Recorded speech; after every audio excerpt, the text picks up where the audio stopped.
It's the greatest mystery in literary history. A divisive question with highly contested answers. Who was the writer behind the pen name William Shakespeare? Welcome to Don't Quill the Messenger.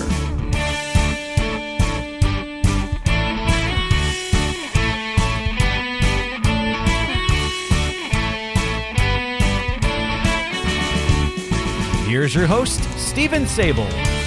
Welcome back, fellow quillers, to this drunken episode of Don't Quill the Messenger, saturated with fermentation and a brief study of the bard's relationship to alcohol.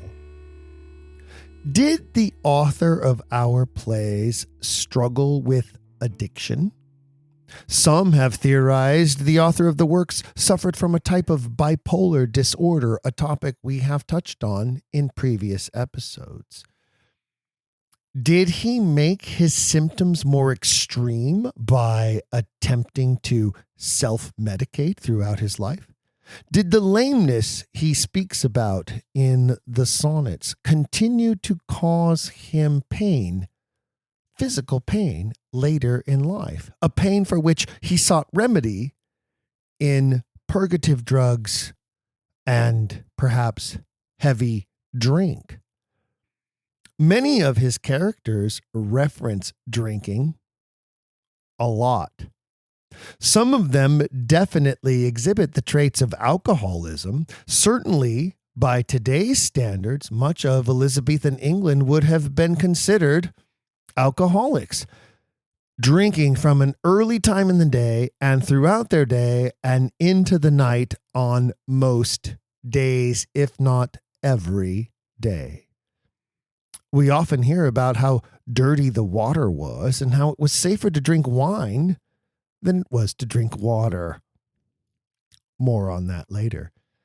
All the more reason to truly look at those characters who are described or self-describe their own overindulgence and our author's near obsession with drinking and alcohol. It's nearly as popular within the canon as are the themes of love, deception, honor, and jealousy, all of which are accentuated to their extremes with alcohol. With each of those tied to alcohol in one play or another in some way. As I mentioned, drinking wine to excess was the norm of the day by modern standards. It would come as no surprise that wine should be mentioned within the canon regularly. As much as we would probably mention Starbucks or our favorite coffee place today. Has modern society exchanged one long-time tradition of wine drinking all day with coffee drinking all day? Wow, how has that changed the world? How would that have changed the Shakespearean canon if all of the characters, instead of a little mulled by wine, were always amped up with caffeine all day long? Oof. That's an interesting thought for another episode. But it comes as no surprise that wine should be mentioned within the canon. However, our author references wine directly approximately 100 times. Considering its absence from some plays completely, or its sparing use in some plays, the plays that do mention wine do so on an average of 8 to 10 times. Add to this total the nearly 30 times we see reference to sack within the Henry IV plays, and we discover wine and its derivatives are important to our author. Sack was a fortified wine, meaning a very strong wine, like a sherry. Falstaff actually refers to sherris sack, but mostly just sack as his favorite drink. Some people believe the word derives from the word sec, which is French, meaning dry. And in modern context, you can actually still find some sherries that refer to their product as dry sack. Almost redundant, but most likely the word is actually Spanish in etymology, coming from sacas, a noun created from the verb sacar, which means to withdraw, as in to withdraw the wine from the barrel. This makes more sense because most sacks, now sherries, are actually very sweet. The high sugar content amounts to higher alcohol content, not unlike a good port, which commonly have more than 20% more alcohol in them than your average bottled red wine. No wonder it was Falstaff's favorite drink. Falstaff is obviously an alcoholic. He is definitely the bard's most famous alcoholic, and he may be literature's first famous alcoholic, though I haven't done any research onto that yet. Great idea for a future paper at a future Shakespeare authorship conference, maybe.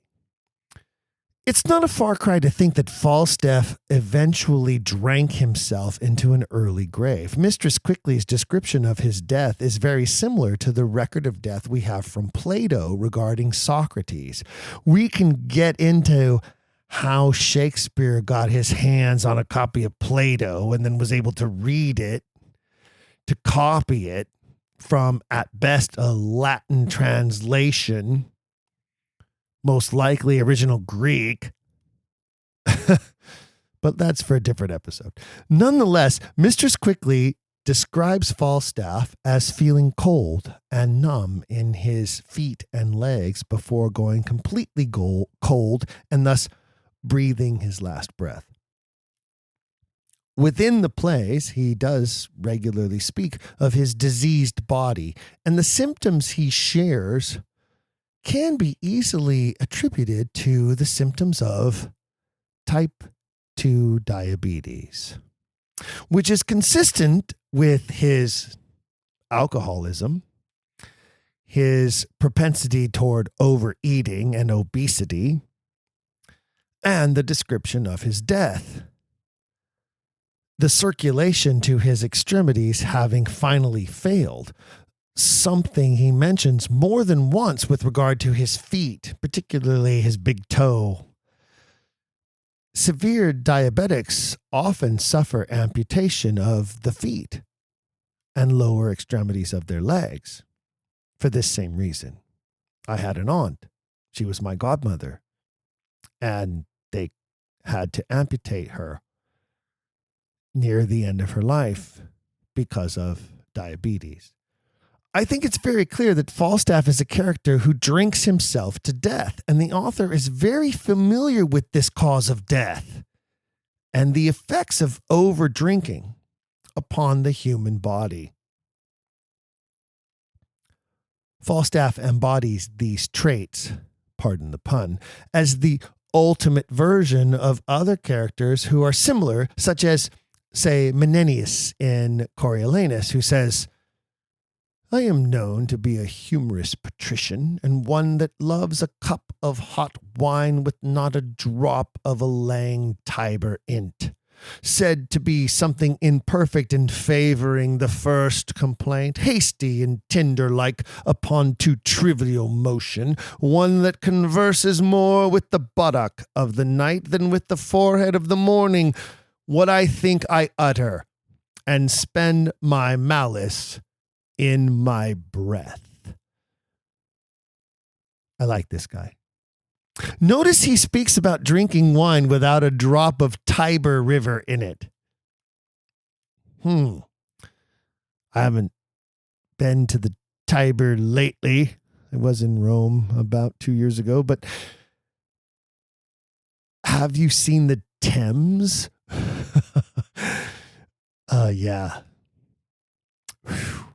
I haven't seen more brown a river. I wouldn't want to swim in it, let alone drink from it. Is this what Menenius is really saying? And this goes to my point about it being safer to drink a cup of wine than it was to drink even a drop of the local water in 16th century England. Probably definitely before and for a long time after. Chlorine is key, isn't it? Interesting. Another topic. The word cup, however, as in drinking cup, is found in the canon nearly 50 times, often with characters asking for the cup to be filled to the brim, or even in the case of Pompey in Antony and Cleopatra, to make the cup disappear. That may be one of my favorite expressions, and I'm going to start using it. Fill my cup till it disappears, and I will conjure it again till thou ever filling depletes me of all my magic. Yes, I just actually made that up. But it sounds like something Shakespearean. It sounds like something Prospero would say in his exile from Milan. Fill my cup till it disappears, and I will conjure it again till thou ever filling depletes me of all my magic.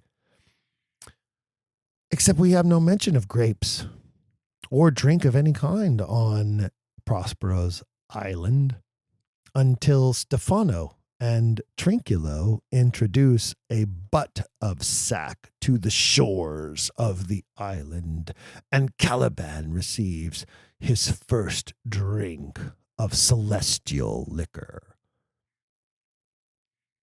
There are 22 references to liquor within the canon, but many of them are not specifically referring to alcohol, as in Oberon mentioning the liquor of the magic love flower, or as a metaphor for another precious liquid such as noble blood, when the Duchess of Gloucester speaks of her husband's death in Richard II.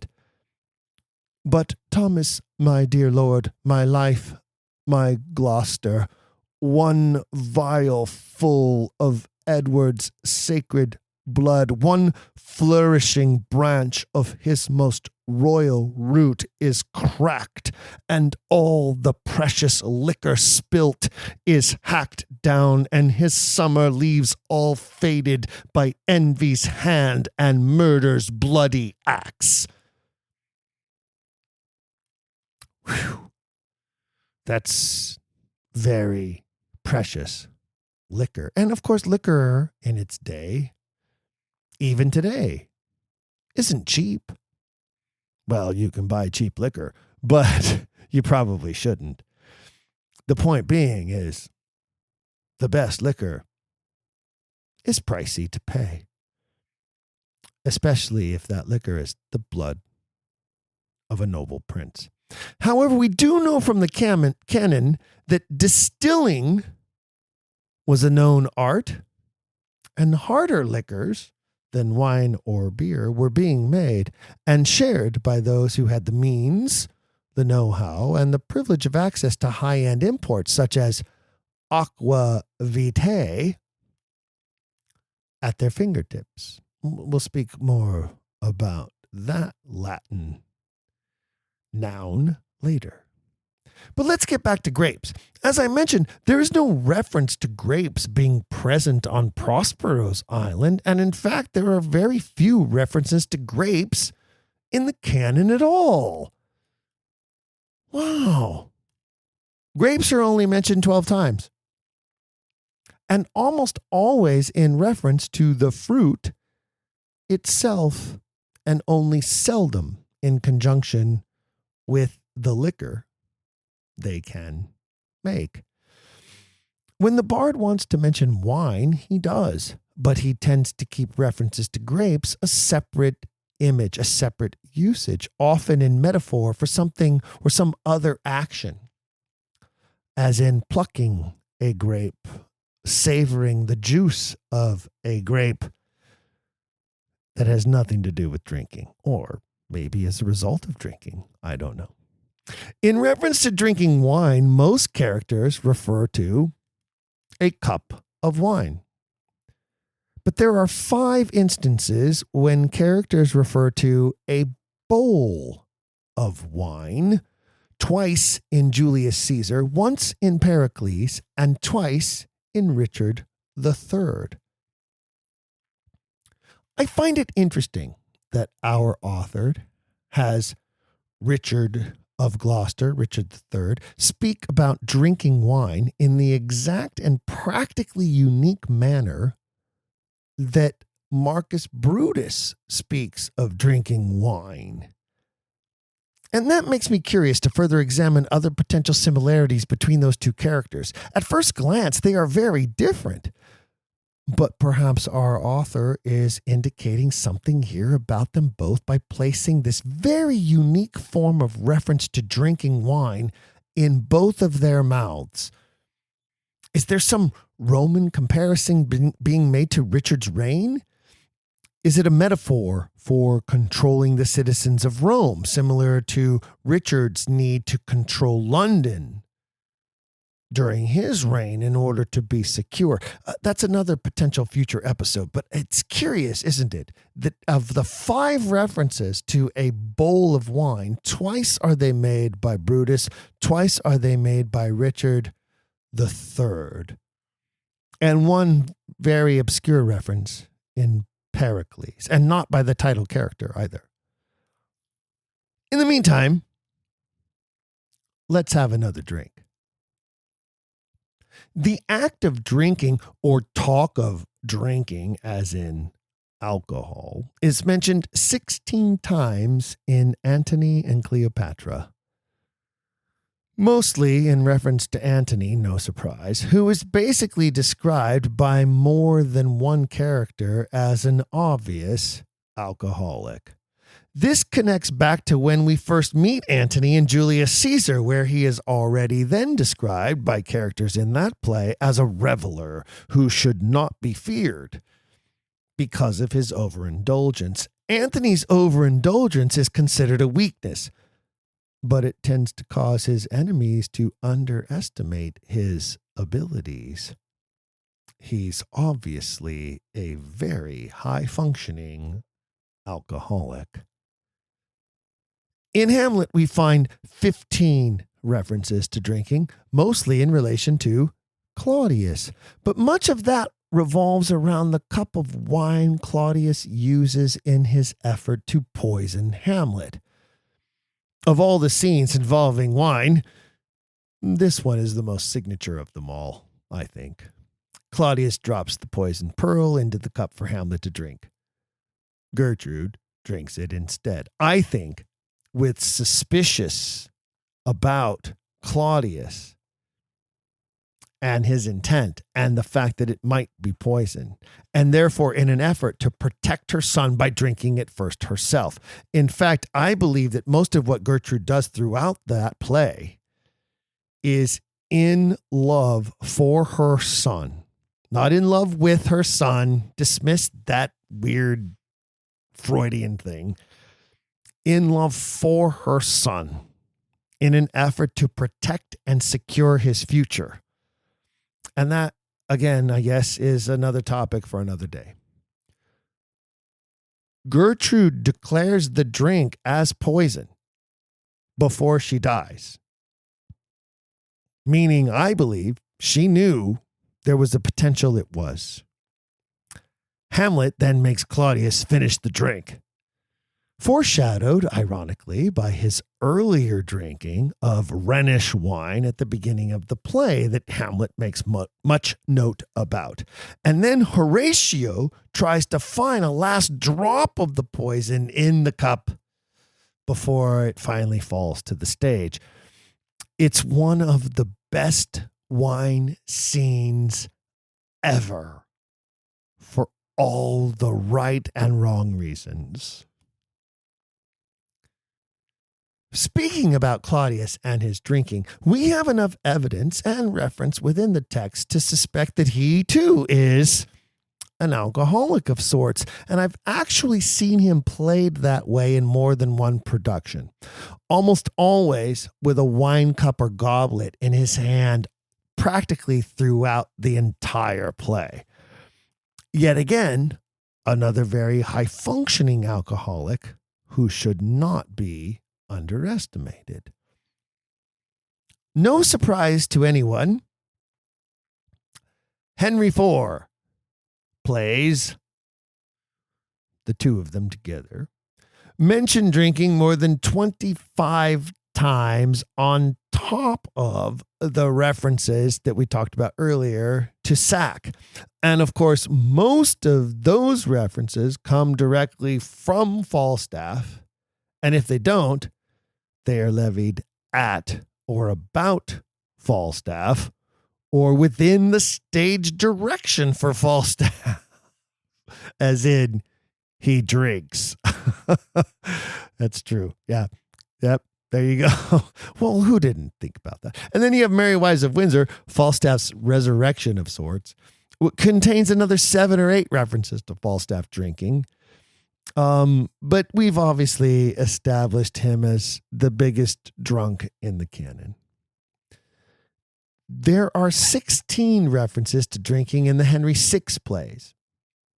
Many of them do not actually reference drinking alcohol. Interesting. They instead reference drinking blood. Occasionally, the drinking of tears. The drinking of poison, or more symbolic references such as the silver spring where England drinks, having been muddied by these wars and conflicts.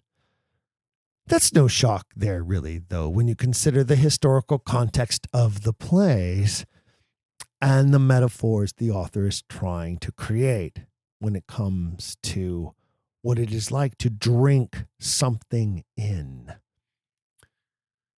If you think about it, it still connects to the potency of alcohol, except for in these metaphors, it's the potency of the emotions or the experiences or the grief or the pain or the loss or whatever it happens to be. We can drink that in. I often say to people, hatred is the poison we drink hoping someone else will die. And I think our author understood that and is trying to make that point quite often.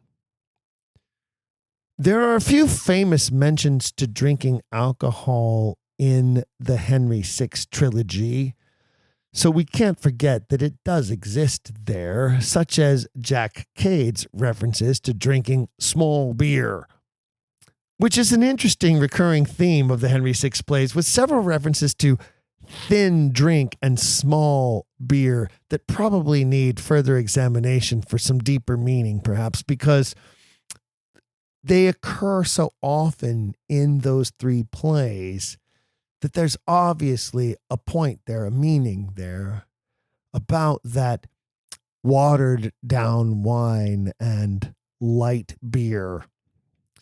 Apparently Jaget had a thing against Coors Light, and I don't blame him. That's all I can say. There are 8 references to drinking in Macbeth, and that makes sense when you consider the drunken porter who so aptly describes the effects of alcohol. Marry, sir, nose painting, sleep, and urine. Lechery, sir, it provokes and unprovokes. It provokes the desire, but it takes away the performance. Therefore, much drink may be said to be an equivocator with lechery. It makes him and it mars him. It sets him on and it takes him off. It persuades him and disheartens him. Makes him stand to and not stand to.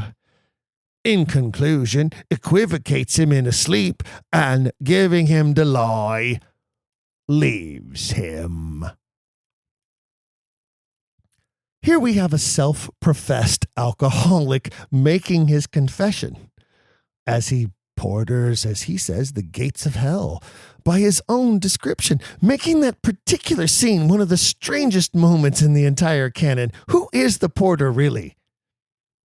Why doesn't Macbeth ever acknowledge him as a servant of his castle?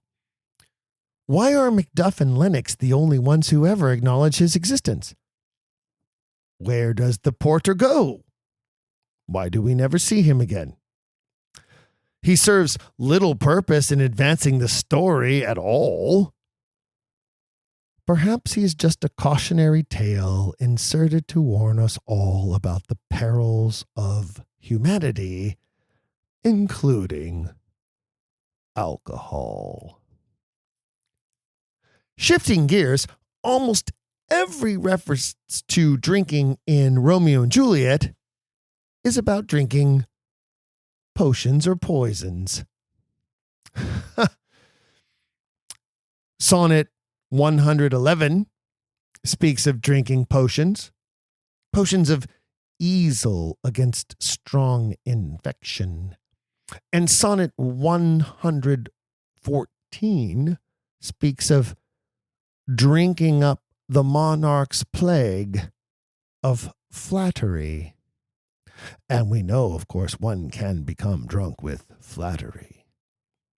Also, a caution our author delivers time and again through the plays and poems.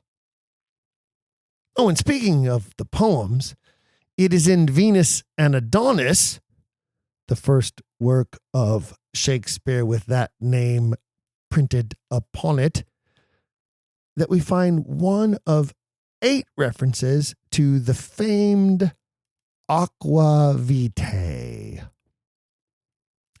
Now, if you consider the Latin inscription beneath the title of the poem on the title page in 1593, that makes 8.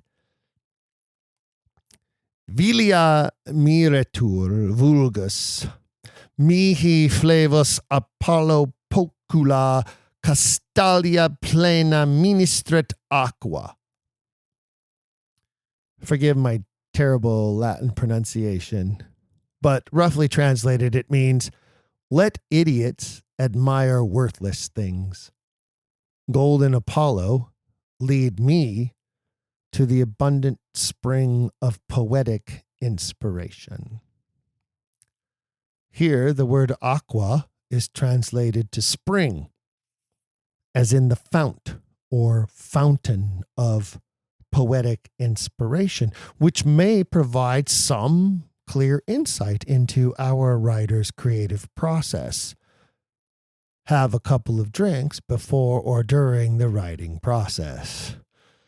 Allow the aqua, perhaps aqua vitae, help inspire your creativity. How many great artists, even in modern times, in our lifetimes, have we seen take this to heart? How many of them have put themselves in an early grave by taking it too much to heart?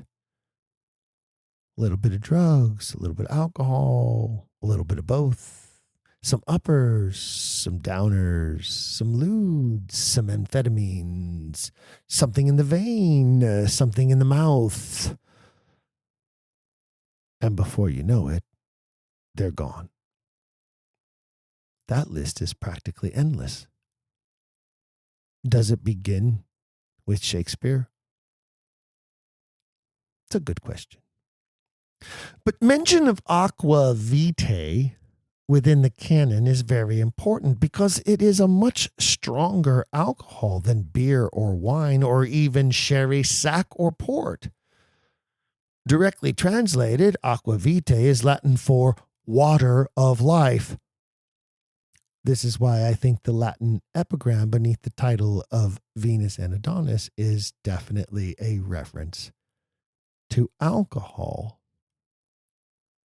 It's a distilled liquor, and it can often inspire, but it can also often destroy.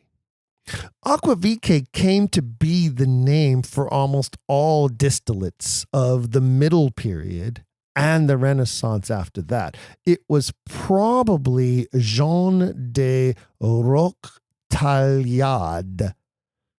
My French pronunciation is worse than my Latin, and I'm going to hear about it from my wife because she always picks on me about it. But it was Jean, who lived in France in the middle of the 14th century. We're talking about 150 years before Shakespeare, who is credited as the alchemist who began perfecting distillation of various aqua vitae, which he used for various treatments of disease, as well as to put himself into what he declared was a prophetic state. How many of us have had a little bit of aqua vitae and found ourselves in a, air quotes, prophetic state? Yes, but Jean de Roctaliad wrote some of his stuff down. He ended up in prison for it, by the way. But he referred to the liquors he was making as the quinta essentia, literally the fifth element. The quinta, five, essentia required. The fifth element. No, not the Bruce Willis movie. The fifth element, or quintessential, that's where we get the word, the quintessential essence of life. Quintessence. The fifth reason that we must exist. Wow, it's pretty profound, isn't it? This would indeed explain Shakespeare's use of the term as the abundant spring of poetic inspiration, wouldn't it? Now, how he knew of or was exposed to the French and Latin writings of Jean, I won't say his last name again, we may never know. Perhaps he heard about them in a local tavern where a character such as Sir Toby Belch could be found drinking his fill and espousing prophetic statements. One of only 5 characters, by the way, within the entire canon, 234 plus speaking characters. I forget the exact number, but it's more than 230 speaking characters in the canon. Only 5 of them ever mention aqua vitae directly by name. But Toby Belch uses it, ironically, in a reference to medical use to boot. In Act 2, Scene 5 of Twelfth Night, Sir Toby Belch says to Maria, "Why, thou hast put him in such a dream that when the image of it leaves him, he must run mad." "Nay, but say true, does it work upon him?" And Toby responds by saying, "Like aqua vitae with a midwife." Obviously, he is accusing midwives of helping themselves to a little drop or two of that same elixir they were using to apply to delivering mothers to help aid the pain of childbirth. By that point, baby's not going to feel the alcohol, but the mother will, was their thought process, I think. And not unlike women who get epidurals today. Seems like midwives took a little dram of aqua vitae to the mouths of mothers in labor. And according to Sir Toby, they took a little shot themselves to take the edge off while they dealt with the mother in childbirth. That's an interesting reference, isn't it? In Act 4, Scene 1 of the Comedy of Errors, Dromio of Syracuse is confirming that he has secured passage on a ship for he and his master to escape Ephesus, which they believe to be bewitched because of all this weird stuff that's going on with the Comedy of Errors, the error of mistaken identity. He also lists, does Dromio, the items that he has made sure were placed aboard the ship for he and his master for their voyage. "Master, there is a bark of epidamnum that stays but till her owner comes aboard.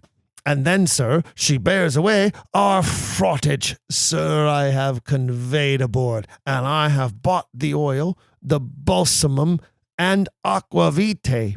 The ship is in her trim, the merry wind blows fair from land. They stay for naught at all, but for their owner, master, and yourself. Having a dram or two of aquavitae on board for a long sea voyage makes a lot of sense to me, and also would be something known to anyone who had ever traveled a long distance on board a ship, I should assume. But I don't want to sound like a Stratfordian when I say I presume aquavitae was an important thing to place aboard a ship for a long voyage. If it were me, yeah, some liquor. Yeah, wine is great. Sack is good. Even beer in a barrel. But where's the whiskey? Of course, Shakespeare of Stratford never set foot aboard any ship, nor did he ever travel anywhere, except perhaps back and forth from Stratford to London, where maybe, just maybe, he had a hip flask full of aquavitae. Though, to be fair and honest, perhaps even in his defense, it appears that provincial members of the upper merchant class were well aware of the virtues of aquavitae, as in Act 2, Scene 2 of The Merry Wives of Windsor, where Master Ford exclaims, "Page is an ass. A secure ass. He will trust his wife. He will not be jealous.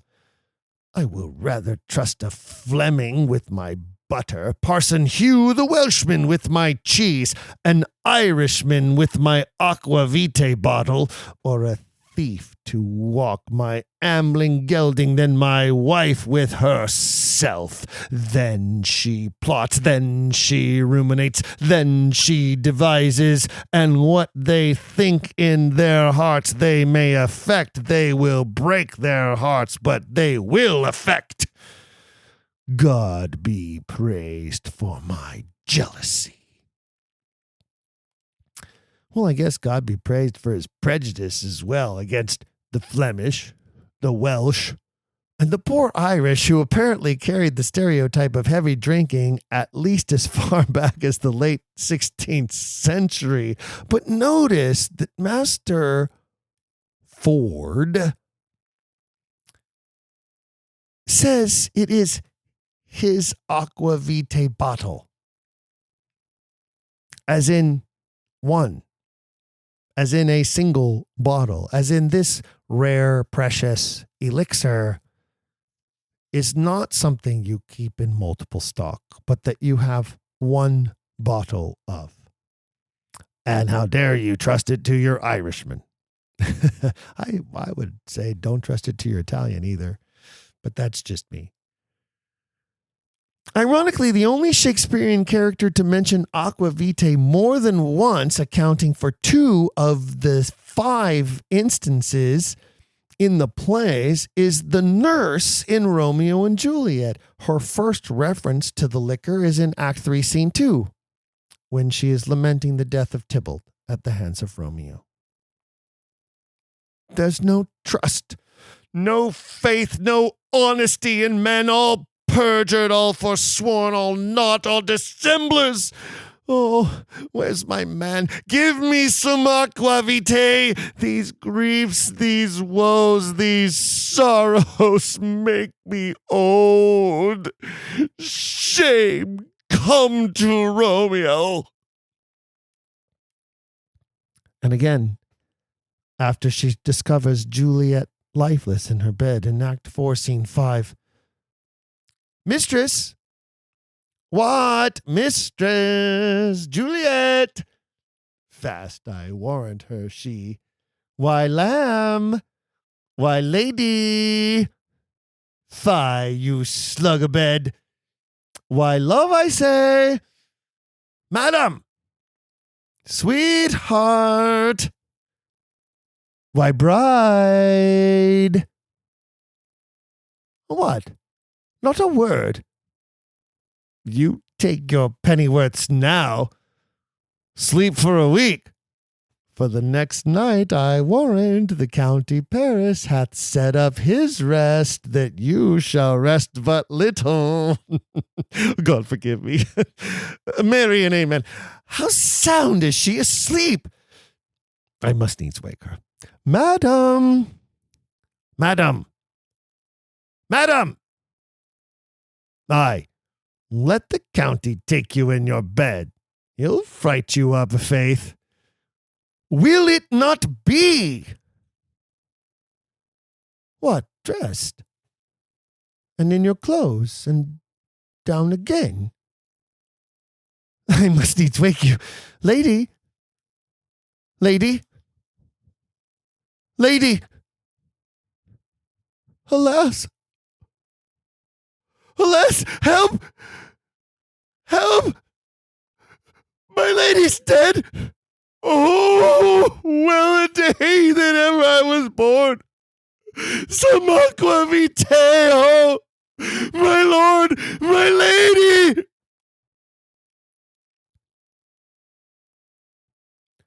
In both instances, the nurse seeks aqua vitae as a remedy to grief and woe. It's an old adage to drink away our sorrows, and obviously our author was well aware of this tactic for dealing with the pain of loss. But it is this reference in The Winter's Tale, Act 4, Scene 4, that is most interesting to me. Autolycus. Autolycus is speaking regarding the shepherd who has adopted Perdita, the princess in disguise, who is the love interest of Florizel, son to Polixenes. Let me repeat that. Autolycus is speaking regarding the shepherd who has adopted Perdita, the princess in disguise, who is the love interest of Florizel, son to Polixenes. When Polixenes forbids the marriage, Florizel runs off with Perdita, and Polixenes grieves the loss of his son. Autolycus describes Polixenes' anger as capable of extreme cruelty and tortured for the shepherd, and as he puts it, all that are germane to him. And it goes like this. If that shepherd be not in hand fast, let him fly. The curses he shall have, the tortures he shall feel, will break the back of man, the heart of monster. Not he alone shall suffer what wit can make heavy and vengeance bitter, but those that are germane to him, though removed 50 times, shall all come under the hangman, which, though it be great pity, yet it is necessary. An old sheep whistling rogue, a ram tender, to offer to have his daughter come into grace. Some say he shall be stoned, but that death is too soft for him, say I. Draw our throne into a sheepcote, all deaths are too few, the sharpest too easy. Has the old man ever a son, sir? Do you hear? And like you, sir?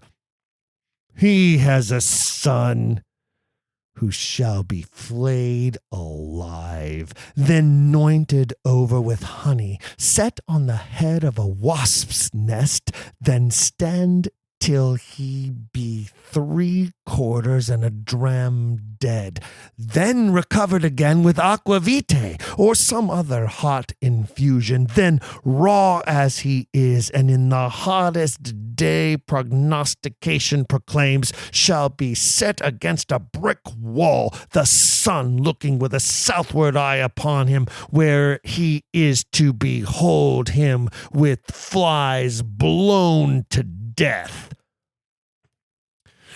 Wow. All right, let me get this straight.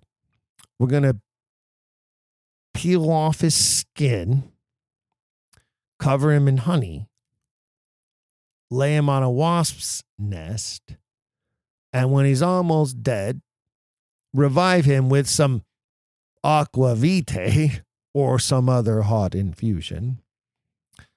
Then on the hottest day coming,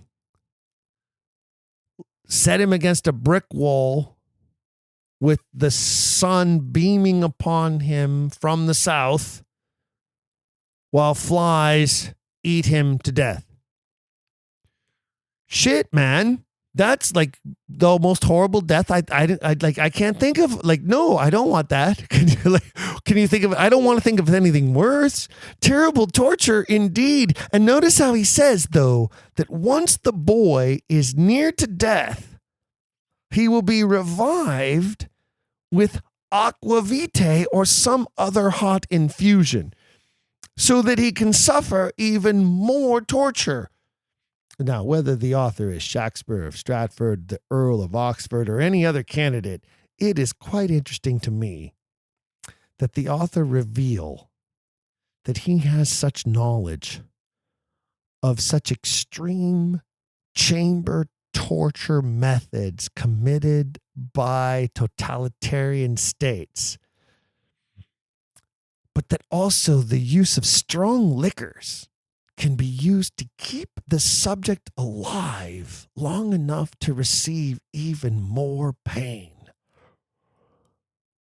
Wow. We have run the gamut of the uses of alcohol within the canon of Shakespeare, haven't we?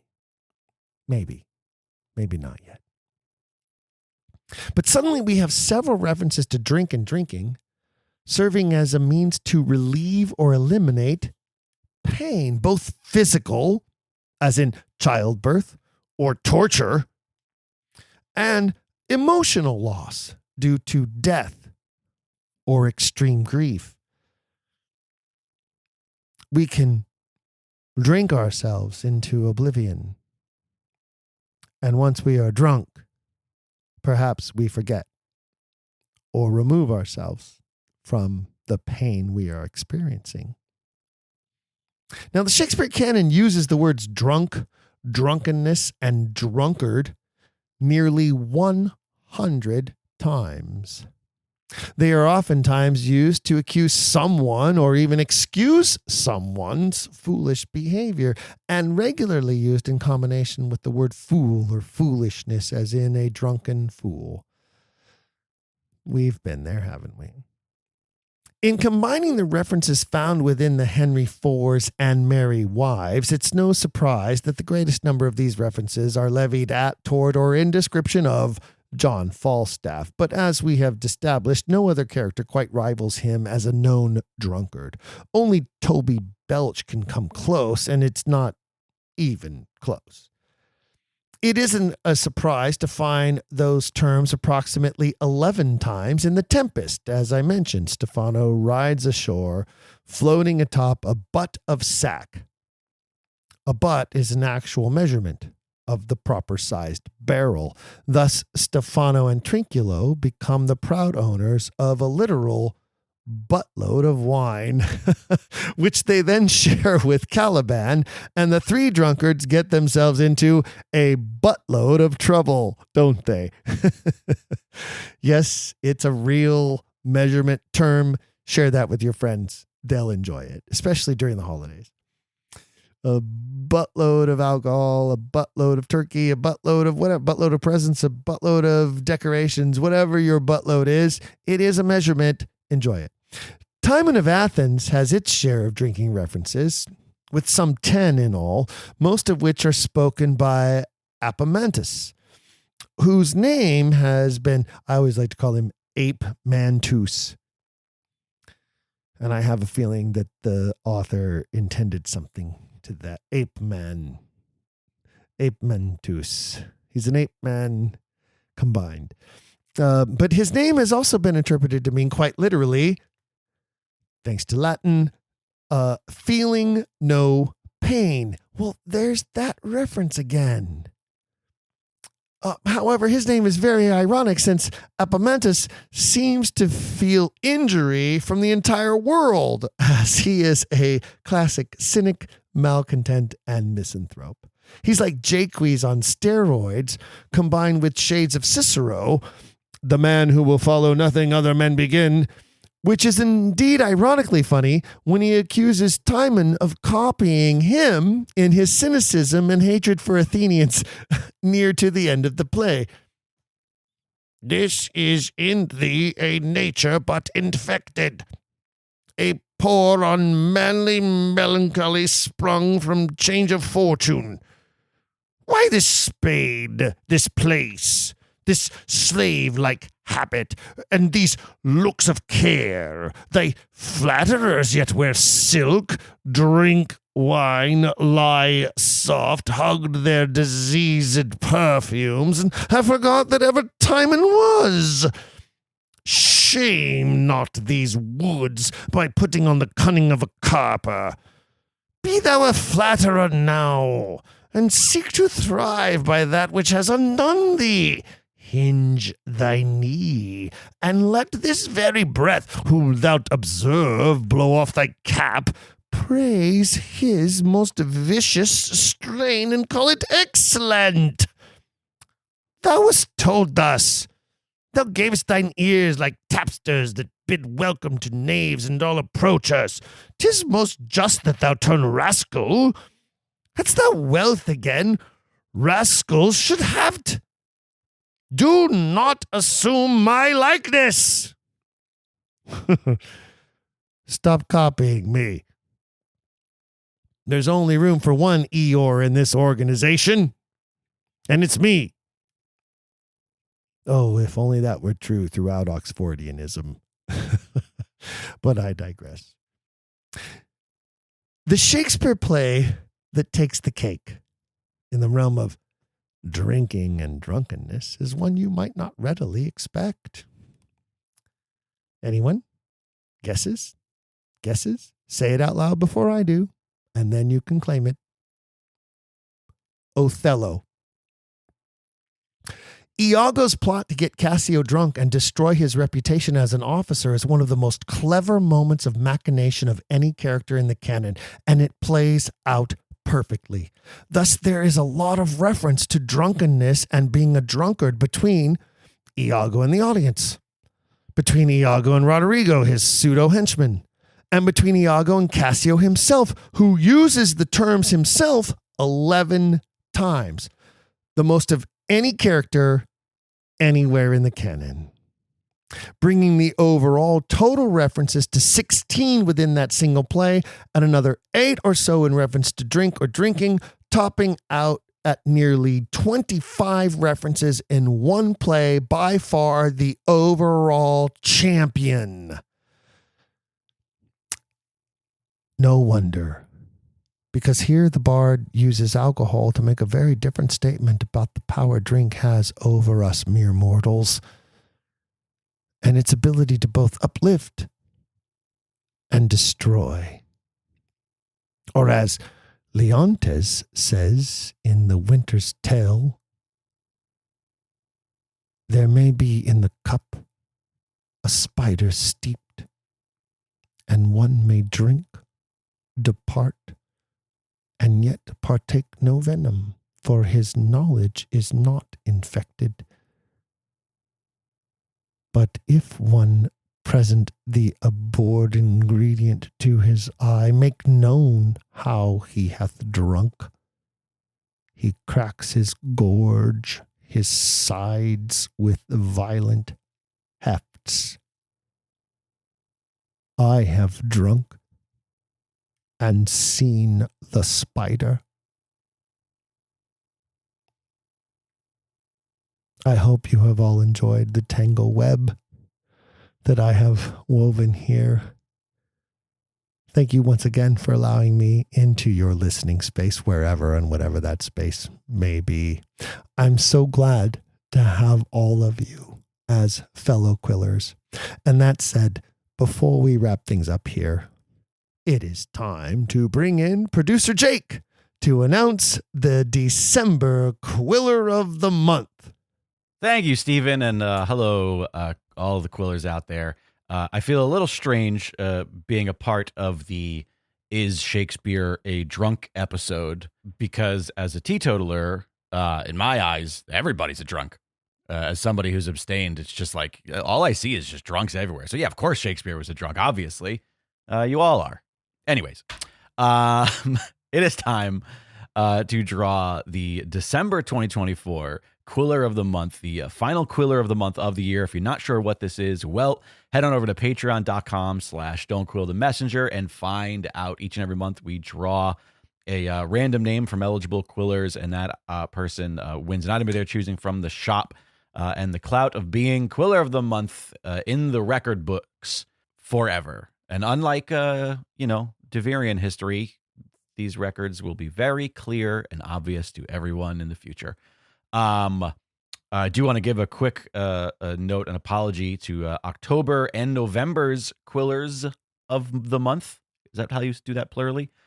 Teacher Mallory and Edward Henke, respectively. I have not yet provided you with your winning emails. I do apologize. I'm a little bit backed up ever since we moved back here from the East Coast. I have been absolutely stretched thin, but I will be doing those right after I record this today. So keep your eye out for those. Both Teacher Mallory, Edward Henke, thank you for your support. Congrats on being the October and November Quillers of the Month. Without further ado, though, it is time for December 2024. The wheel is a-spinning, and the Quiller of the Month, the last one of the year, is Cara Elizabeth Martin. Cara Elizabeth Martin, congratulations. Thank you so much for your support. Much love and respect to another member of the three-name group, as Jake Lloyd Bacon. I respect a Cara Elizabeth Martin. Keep your eye on your email. We'll get you that very soon. Thanks again to everybody who continues to support the show. Patreon is the absolute best way to ensure Don't Quill keeps going, that Steve keeps putting out such incredible work, and that we can continue to do this to the best of our abilities with the most professionalism and the slickest way possible. Once again, really appreciate you all. Hope you guys have fantastic holidays. And you know what, Steve? I hope you also have a fantastic holiday. What do you say, buddy? Thank you, Jake. And I'm so looking forward to our live anniversary episode next month. Remember, Quillers, if you want to tune into that live Patreon broadcast, you must join our Patreon page. You don't have to subscribe. You're not required to set up a monthly contribution to the program in order to have access, but Patreon offers a free membership that you can just click on and join. Yes, we get your info. We promise not to use it. We only use it to talk to you. We don't share it. We don't give it away, and no one knows who you are that isn't a part of the Quiller Nation, and they can't access you, and we won't provide it. I promise. So you don't have to subscribe for cash, but you do have to sign up to be a member if you want to participate in the live anniversary episode, the first episode of January.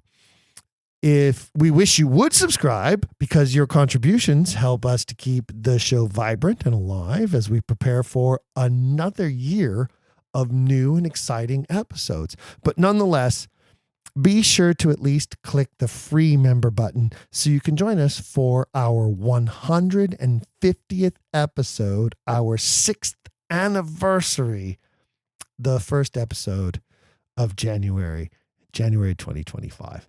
As always, you can reach out to me to contact@don'tquillthepodcast.com, contact@don'tquillthepodcast.com. And those of you who have contacted me in the recent weeks, even probably as back as 6 weeks ago, because it does take me a while, but I do respond. You know I do. Those of you who have, you know I respond. But I'm saving my responses for some of you most recently for the anniversary episode, where we will address your comments live on the air through our Patreon page. So to learn more, visit our homepage at don'tquillthepodcast.com, don'tquillthepodcast.com. Click on the Patreon button or visit patreon.com/don'tquillthemessenger. Find us there. If you can contribute, we thank you. If you can't, doesn't matter. We just want you to be a part of the Quiller Nation. So please make sure you go there and click on that button. And until next time, keep asking questions. If you've enjoyed today's episode, please leave a rating and review in your podcast player. For even more, visit our website, don'tquillthepodcast.com. There you can find official merchandise in our shop, as well as a link to our Patreon. This show is made possible by people like you. We hope you'll consider showing your support by becoming a monthly patron, where you'll receive bonus material and tons of exclusive perks. You can also join in the conversation on our Discord and by following us at Don't Quill the Pod on all social media. All of this can be found at don'tquillthepodcast.com, don'tquillthepodcast.com.